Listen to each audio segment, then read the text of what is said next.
Good morning, student. Today we shall read again the rest part of this lesson in the Kingdom of Fools, lesson number 4 from your book, The Moment. In this lesson, the king is fool as well as ministers are fools, and they took very strange kind of decision. They passed the order saying that their subject, the people of the kingdom, will have to work at night and they will have to sleep during the daytime. And it was quite amazing decision because everybody works during the daytime and sleeps at night, but due to their foolishness they took such kind of amazing decision which was not good on the part of peoples. And in this lesson, a thief, a burglar, entered the house of a merchant, and when he was getting out of the house, the wall of the house fell on him and he died. The brother of the thief complained the king about regarding it. He said that his brother was pursuing his ancient traits, and the weak wall of the merchant fell on the head of his brother. He died at the spot, and the responsibility is of the merchant. He said that he was the real murderer. The foolish king, summoned the merchant. The merchant defended himself, saying that the wall was made by the bricklayer. The responsibility is his. So let's see what happened next. Does the bricklayer get the punishment from the foolish king? Let's resume the topic from here. The king said that the bricklayer would be punished for killing an innocent thief because he made a very weak wall and it fell on his head and he died. Before the king could order the execution, the poor bricklayer pleaded. राजा जो police king था वो order pass कर देता execution का, उसका मृत्युदंड का। इससे पहले ब्रिकलेयर ने प्ली दी, अपनी तरफ से रिक्वेस्ट की, please listen to me before you give your order. अपना डिसीजन देने से पहले सर मेरी बात सुनिए कृपया करके। ब्रिकलेयर ने ऐसा कहा, रिक्वेस्ट की। It's true that I built this wall, ये सच है कि मैंने इस दीवार को बनाया, and it was no good, और ये ठीक भी नहीं था, but that was because my mind was not on it. लेकिन ऐसा इसलिए क्योंकि मेरा दिमाग इसके ऊपर सही तरीके से, I was not concentrated on my work. और रीज़न बताया, I remember very well A dancing girl who was going up and down that street all the day with her anklet jingling, and I could not keep my eyes on my mind on the wall that I was building. अब जो bricklayer था, he was frightened to listen to the death penalty from the foolish king. He tried to defend himself, saying that it was not his fault. It was the fault of a dancing girl was coming ups and down that street on that day, so he couldn't concentrated his mind. I remember very well कि मुझे याद है bricklayer ने कहा ये dancing girls was going up and down, गली में इधर उधर वो जा रही थी, the street all the day with her anklet jingling, अपनी जो पायल थी उसकी झनकार की आवाज़ के साथ वो इधर उधर जा रही थी, and I could not keep my eyes और my mind on to the wall. मैं अपना काम सही से नहीं कर पाया, वॉल के ऊपर कॉन्सेंट्रेट नहीं कर पाया, दैट आई वॉज बिल्डिंग, जो मैं बना रहा था। You must get that dancing girls, I know where she lives, आपको, because according to the bricklayer the dancing girls were responsible for killing that innocent thief, and I know where she lives, और उसने कहा कि मुझे पता है वो कहाँ पे रहती है। You are right, the case depends. अब पुलिस किंग ने कहा कि आप ठीक कहते हैं, ये जो केस है वेरी सीरियस केस है, we must look into it, हमें इसकी सही जांच करनी पड़ेगी. We will have to interpret it very well.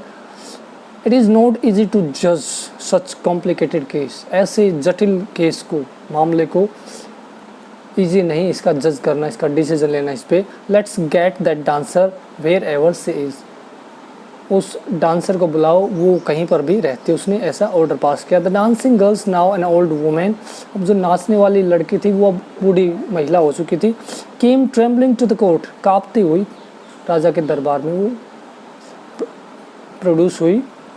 Did you walk up and down that street many years ago. क्या तुम कई वर्षों पहले गली में इधर उधर जा रही थी. While this poor man was building A wall.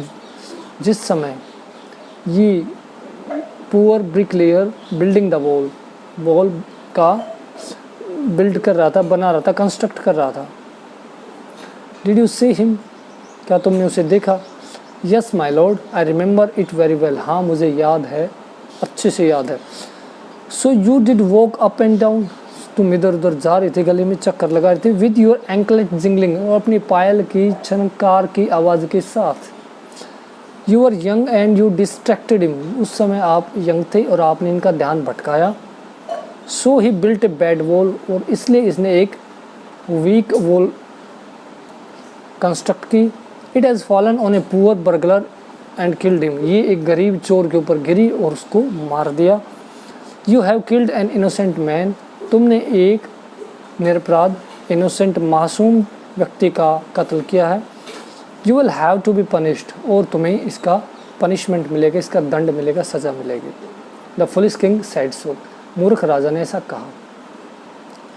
C thought for a minute and said. उसने एक क्षण के लिए she thought and said answer किया. My lord wait. इंतज़ार कीजिए. I know now why I was walking up and down that street. अब मुझे ध्यान आ रहा है कि मैं उस गली में, जो कि jingling sound of the anklet के साथ, जो कि पायल की झनकार हो रही थी, वहाँ पे मैं क्यों चक्कर लगा रही थी. I had given some gold to the goldsmith to make some jewellery for me. मैंने एक सुनार को अपनी ज्वेलरी बनाने के लिए कुछ गोल्ड सोना दिया था. He was a lazy scoundrel. वो बड़ा लेजी, आलसी किस्म का व्यक्ति था. He made so many excuses. Said he would give it now and he would give it then. उसने कहा कि मैं अब दूंगा, थोड़ी देर में दूंगा, बाद में दूंगा. ऐसा बहाना कर करके मुझे वो चक्कर लगवाए. And so on all day. और ऐसा पूरे दिन वो एक्सक्यूजेज बनाता रहा. He made me walk up and down to his house a dozen time. उसने अपने घर के लगभग एक दर्जन के आसपास 12-15 चक्कर लगवाए मेरे. That was when this bricklayer Sami. और इस समय इस ब्रिकलेयर ने, इस मैसन ने मुझे देखा. It's not my fault. कि मेरा कोई दोष नहीं है. माई लॉर्ड, राजा साहब. It's the diamond gold Smith fault. ये उस दुष्ट व्यक्ति का, जो गोल्ड स्मिथ सुनार है, जो ज्वेलरी मेकर है, उसका ये सारा फॉल्ट है. It's not my fault. ऐसा उस डांसिंग गर्ल ने अपने आप को डिफेंड करने के लिए अपना प्ली दिया. Poor things, she is absolutely right. गरीब महिला, उसने बिल्कुल पूरी तरह से ठीक कहा है. Thought the king. उस फुलिश किंग ने ऐसा सोचा. Waving the evidence. और उस जो साक्ष्य थे, प्रोड्यूस किया एविडेंस, प्रूफ, उसको इंटरप्रेट किया अपने फुलिश दिमाग से. We have got the real culprit at last. हमें वास्तविक अपराधी अंततः मिल गया है, ऐसा फुलिश किंग ने कहा. Get the goldsmith. Goldsmith को पेश करो, प्रोड्यूस करो. Wherever he is hiding. वो कहीं भी छुपा हुआ हो. एट वंस, तुरंत. The king's bailiff search for the goldsmith. अब जो राजा का जो लीगल एडवाइज़र था, वो सोल्जर्स के साथ उसको ही लुक्ड फॉर. वो कहाँ पे छुपा था, ढूंढा उसको. वो was hiding in a corner of his shop. अपनी दुकान के कोने में बेचारा दुबका पड़ा था. When he heard the accusation against him. जब उसने उसके खिलाफ आरोप सुना. He had his own story to tell. उसके पास भी कहने के लिए एक अपना प्ले था, अपनी स्टोरी थी, कहानी थी. माई लॉर्ड, उसने कहा, श्रीमान जी. He said, I am poor goldsmith. मैं एक गरीब व्यक्ति हूँ, एक गरीब सुनार हूँ. It's true that I made this dancer come many times to my door. हाँ, ये सच है कि मैंने इस महिला को कई मेरी दुकान के चक्कर लगवाए. I gave her excuses because I could not finish making her jewelry before I finished the rich merchant's order. मैंने इसकी चक्कर इसलिए लगवाई क्योंकि मैं एक अमीर व्यक्ति व्यापारी जो था उसके ऑर्डर को पूरा नहीं कर पा रहा था. So I made excuses in order to fulfil the work of a rich merchant. They had a wedding coming. उनके घर में एक शादी होने वाली थी. They would not wait. वो इंतज़ार नहीं कर सकते थे. You know how impatient rich man are. कि आपको पता है कि अमीर जो लोग होते हैं वो कितने अधीर होते हैं. They can not wait for they can't they don't have patience power. So he gave this kind of plea to save himself. Who is this rich merchant who kept you from finishing this poor woman's jewelry, made her walk up and down, which distracted this bricklayer, which made a mess of wool, which has now fallen on an innocent man and killed him? Can you name him? कि ये कौन है ये merchant. The foolish king asked the goldsmith कि who was that merchant who kept you from finishing, जिसने आपको रोका, hamper किया, प्रिवेंट किया from doing the work of this poor lady. इस पुअर लेडी का काम करने से जिसको रोका. ये अप्स डाउन गले में इसके चक्कर लगवाए और ब्रिकलेयर का जो ध्यान जो फोकस है वो कंसंट्रेशन वो डिस्ट्रैक्ट हुई. उसने एक वीक वॉल बनाई and the wall fell on an innocent thief. एक गरीब व्यक्ति के ऊपर गिरी ये एंड किल्ड हिम. उसको मार दिया. Can you name them. उसका नाम बताओ. Foolish king asked. The goldsmith named the merchant and he was none other than the original owner of the house whose wall had fallen. और ये वही व्यक्ति था, यही मर्चेंट था जिसको शुरू में राजा ने कॉल किया, जिसकी दीवार गिरी थी. और यही उसकी दीवार उस गरीब जो चोर था, सो कॉल्ड पुअर थिफ, उसके ऊपर गिरी. Now justice had come full circle thought the king. अब राजा ने कहा कि जो जस्टिस न्याय है वो अपने फाइनल फेज में आ चुका है. और राजा ने ऐसा सोचा. Back to the merchant. फिर मर्चेंट जो शुरू में in the beginning of the lesson he called the merchant whose wall fell on the thief and the thief killed there and then at the spot. When he was rudely summoned back to the court he arrived crying. उसको जब rudely summon किया गया, वो order दिया गया, वो वापस वहाँ पे आता है. it was not me. अब उसने कहा कि ये मैं नहीं था. My father who ordered the jewellery his dead, I am innocent. कहता कि ये जो गोल्डस्मिथ को ऑर्डर पास किया था, इट वाज नॉट आई. ये कहता मैं नहीं था, बट माई फादर, ये मेरा पापा था जो कि अब उसने ज्वेलरी का ऑर्डर पास किया था और वो अब मर चुका है. I am innocent. मेरा कोई दोष नहीं है, मैं निरपराध हूँ, मासूम हूँ. But the king consulted his minister and ruled decisively. अब राजा ने अपने मंत्री से कंसल्टेड किया और डिसीजन लिया. It's true that your father is the true murder. ये सच है कि आपके पापा ही वास्तविक अपराधी हैं. He is dead but somebody must be punished. वो मर चुका है लेकिन किसी न किसी को तो सज़ा मिलेगी ही. फुलिस किंग ने कहा इन हिज प्लेस, उसकी जगह पे. You have inherited everything from that criminal fathers of your. तुम्हें विरासत में अपने जो पापी अपराधी पिता की सारी संपत्ति मिली है, सब कुछ मिला है. His riches as well as his sins. उसकी रिचेज यानी धन, वेल्थ, और उसके सिन जो उसके पापों का जो उसने बैड वर्क किए उसका जो रिजल्ट है वो आपको फेस करना पड़ेगा. फुलिस किंग ने ऐसा कहा. I knew at once even when I first set eyes on you. अब फुलिस किंग ने कहा मुझे तो शुरू में ही लग रहा था जब मैंने तुम्हें फर्स्ट टाइम देखा, that you are at the root of this horrible crime, कि आप ही इस हॉरिबल जो क्राइम है इसकी जड़ हो, तुम इस अपराध की जड़ तुम हो. You must die. तुम्हें मरना होगा.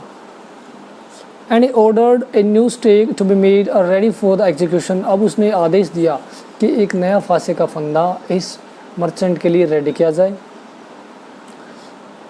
As the servant sharpened the stake and got it ready for the final impaling of the criminal, जो ही उसके जो सर्वेंट्स थे, नौकर थे, उन्होंने शार्पन द स्टेक को नुकीला किया, पहना किया, रेडी किया and got it ready for the final impelling. इसको मर्चेंट को लटकाने के लिए, हैंग करने के लिए इस क्रिमिनल को रेडी किया अपना stake. It occurred to the minister that the rich merchant was somehow too thin to be properly executed on the stake। अब राजा के मिनिस्टर को ये चीज़ रियलाइज़ हुई कि इस फंदे पे लटकाने के लिए जो मर्चेंट है, ही इज़ टू वीक, वो बड़ा इतना वीक है कि उसको उस फंदे पे सेट नहीं हो सकता। It is not made according to the physique of the merchant, ये शूटेबल नहीं था। The king too worried about it, अब राजा इसके बारे में फिक्रमंद हो गया, चिंतित हो गया। वट शैल वी डू, अब हम क्या करें। ही सेड, उसने कहा, when suddenly it struck him that all they needed to do was to find a man fat enough to fit the stake. अब उन्होंने एक दिमाग में आइडिया लगाया, ये आइडिया आया कि उनको एक ऐसे व्यक्ति की आवश्यकता है, ज़रूरत है जो सूटेबल हो इस स्टेक के लिए, मतलब फैट इनफ हो। ये मर्चेंट वॉज वीक इनफ, लेकिन उनको they needed a fat enough person to be hanged to death. The servants were immediately sent all over the town looking for a man who would fit the stake. अब अपने soldier को उसने कहा, भाई जाओ शहर में घूमो और एक सूटेबल पर्सन को अरेस्ट करके इस स्टेक के ऊपर हैंग करने के लिए, टू बी एग्जीक्यूटेड, लेके आओ। And their eyes fell on the disciple who had fatten himself for month on bananas and rice and wheat and ghee. अब जो सोल्जर्स थे, उसके सैनिक थे राजा के, उनकी जो नज़र थी उस शिष्य के ऊपर पड़ी जिसने खा खा के अपने शरीर को काफ़ी हष्ट पुष्ट मोटा फैटन कर लिया था हिमसेल्फ, महीनों से खाता रहा, बनाना केले वगैरह खाए, राइस चावल खाए, व्हीट अनाज खाए और घी खा खा के खूब इतना मोटा हो गया। उसके ऊपर नज़र पड़ते ही उन्होंने देखा कि this is the suitable person to hang to death. So student, the rest part of this lesson we shall read in the next video. Till then, keep practicing, keep learning. May God bless you all. Have a great day.